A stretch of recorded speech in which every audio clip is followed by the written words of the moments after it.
Hey guys, it's Kate from Open Door Counsel and Life Coaching. Today is Money Monday. Money Monday. Today we're going to be talking about something that affects all of us, and it's how to save on groceries. Okay, I'm going to give you some practical tips on how to save on groceries. Aren't you so excited? So number one, redefine dinner.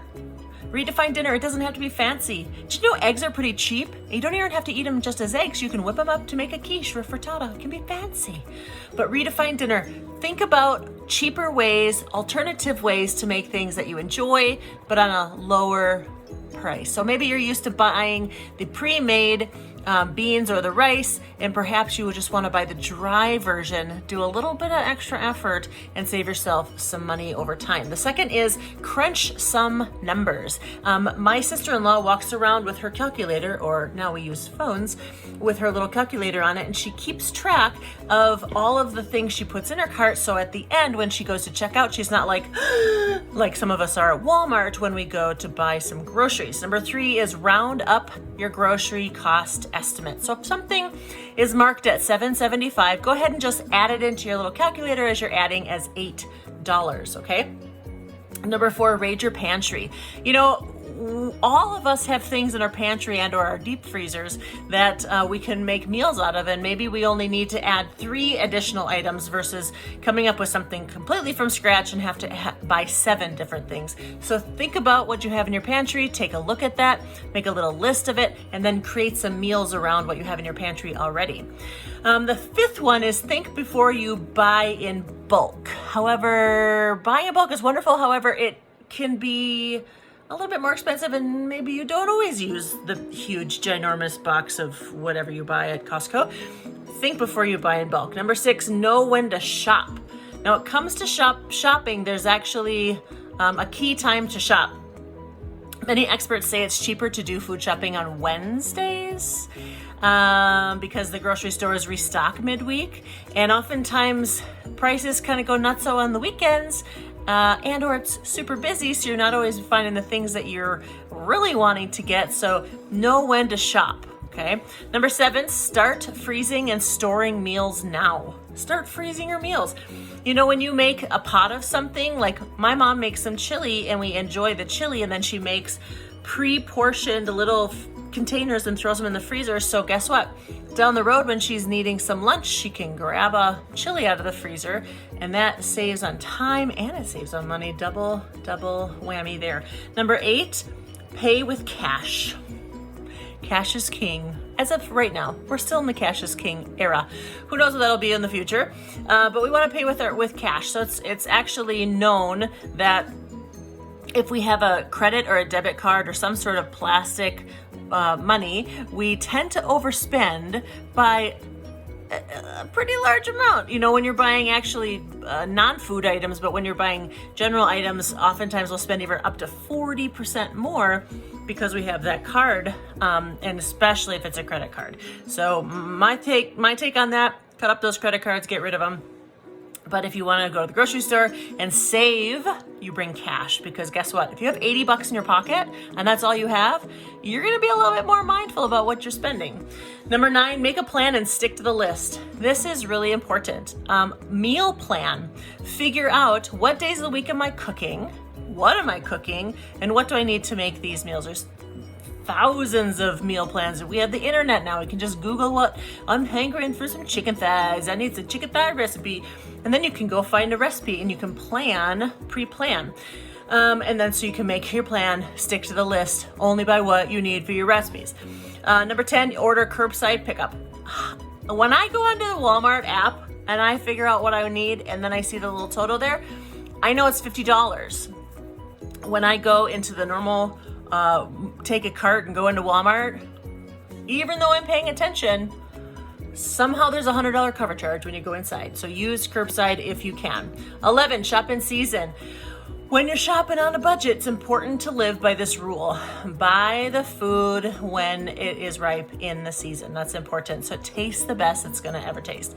Number 12, ignore eye level items. Do you know that they strategically put things at eye level that they want you to buy? Oftentimes the lower priced item is way down to the bottom or way on the top. So avoid those eye level items. 13, try different grocery stores. I know we live in a very small community here, but if you're watching from a larger area, you can shop around, check out the different prices. If you don't want to go, have your friend who goes to that one. Hey, how much was the yogurt there this week? Ask around. You can ask, you can shop. 14, learn the sales cycles. Did you know that stores have sales cycles? They do. You'll learn them and then you can save some money. BYOB. What do you think that is? It's not bring your own beer, it's bring your own bag.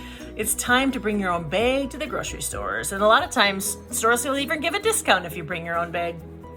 Even if it's 25 cents, that's great. 16, don't shop when you're hungry.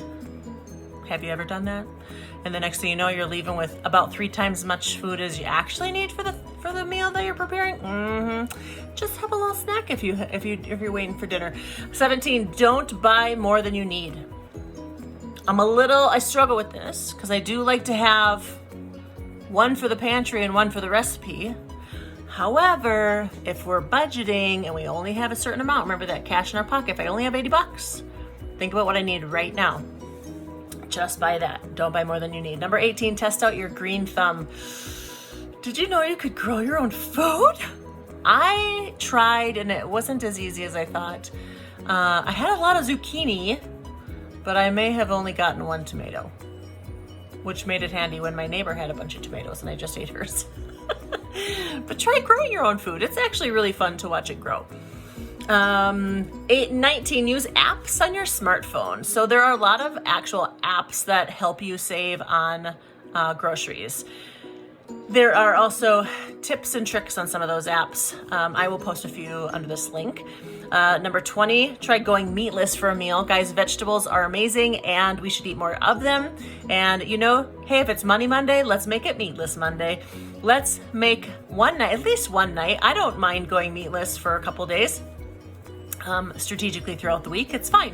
But try going meatless and reducing the amount of meat because meat can be very expensive. Now, if you live in a place where you can go hunting and you want to hunt your deer or your rabbit or your squirrel or whatever you hunt, go for it. And definitely fill up your deep freezes full of those tasty little wild morsels. But in the meantime, until you shoot your deer, go meatless. Try some vegetable recipes. And I will tell you this, the vegetarian recipes that I have had are extremely tasty. I think they almost work to make the flavor even more intense and more great because there's no meat in it. And I'm a fan myself. Number 21, buy meat only when it's on sale. It's kind of self-explanatory. 22, eat leftovers for lunch. Remember what I said about that chili? Make a pot of chili, enjoy it with your family, and then save yourself some lunch size containers of your chili or your soup or your casserole or whatever you have. Say, eat leftovers for lunch. And going out, I can easily drop $15 to $20, depending on where we go, on a lunch, but you do that, say, 1 to 5 times in a week, it really adds up and you can save a lot of money just by eating leftovers. 23, buy generic. Does not have to be name brand food that you eat. 24, if you buy it, use it. Don't avoid the things that you actually are going to want to use. And if you buy it, even if you're like, well, like I have, what do I have? That I have some sort of fish paste. I can't even think. Sardine? No, I can't think of the name of it. But it's this special little paste that you mix with your ranch and it's supposed to make it taste like a really tasty, salty ranch. And I'm looking at it in my pantry thinking, why did I buy this? But I bought it, so I need to use it. Don't waste the food. When you buy something, make sure you use it in time. 25, shop the farmer's market at the end of the day, or for us up here in the UP. We can do that during the week in the summertime. 26, ask for a deal. Don't be afraid to say, hey, these look a little wretched because they're maybe a little, can I have a little bit off here? Why not? What, they're going to tell you no? I mean, don't be afraid of that. 27, preserve and store away. So if you are a gardener, you do buy berries when the next one is 27, preserve and store away food. Now, whether you have berry bushes in your backyard or you have bought berries when they're on sale or you went to that farmer's market and bought a bunch of berries from your local area, you can preserve and store away food. 27, preserve and store away food. You can make jams and jellies. You can, my brother-in-law, he cans venison for me. It looks really disgusting, but it tastes delicious. You can do, you can just preserve the thing. You can do freezing. You can do the, where you put it in a jar and you seal the jars. You can dry things, dehydrate things. You can preserve and store away. Number 28, shop the outside aisles of the store. The inside aisles are mostly made up of processed food. They can derail our budgets, and let's be honest, our diets. So shopping the outer edge of the store, we find fresh fruits and vegetables, and our food budget and our genes will thank us later. 29, skip the packaging. A pre-packaged bag of lettuce with a dressing packet and fixings and stuff will actually double the cost of that head of lettuce. And finally, 30, leave the overspenders at home. Do you have children that are like, Mom, I want this, or they're grabbing. I want the fancy cereal, the special cereal, whatever. Just leave them at home. They don't need to have the box of cookies, okay? You need to buy what you need to buy for your family. You do not need people hounding you to buy extra stuff. So we know that new habits can be hard, and especially as you're working to lower and stick to your monthly grocery bill in order to meet your money goals. But there are definitely people to reach out. You guys can reach out to me. You can reach out to anybody in our group for support. If you have questions about it, hey guys, what do you do on this? I really like this, but is there an alternative? If you need insight or any of that, reach out to me, reach out to those in this page. We'd be happy to help you. And cheers to your new money habits and not overspending at the grocery store. Happy Money Monday.